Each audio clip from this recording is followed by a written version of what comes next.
Welcome to our channel. Today we how to register with GitHub Actions for data, quick tutorial step by step clearly. To begin, navigate to the GitHub website in your web browser. Sign in to your GitHub account using your credentials. Once you're logged in, locate the repository where you want to set up GitHub Actions. On the repository page, find the Actions tab located in the top menu. Click on the Actions tab to access the GitHub Actions interface. You will see a variety of workflow templates available for use.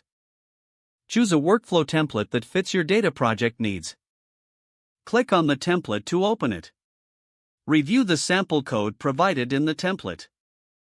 You can customize this code to fit your specific requirements. To create the workflow, click the Set up this workflow button. This will take you to the workflow editor. In the editor, you can modify the YAML file as needed. Make sure to define the triggers that will execute your workflow.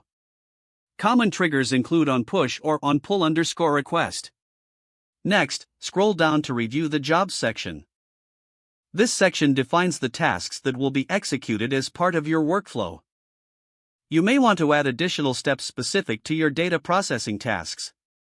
Once you've made all necessary changes, click the Start Commit button. In the commit message field, provide a brief description of your changes. Choose to create a new branch or commit directly to the main branch. Finally, click the Commit Changes button to save your workflow.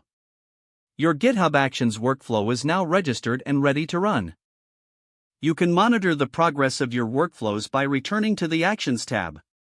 Remember to check the logs if anything goes wrong during execution. Congratulations, you have successfully registered with GitHub Actions for your data project. If the page does not load, refresh the browser or try again in a private or incognito window. Make sure you are using the correct email address, then retype it carefully to avoid small typos.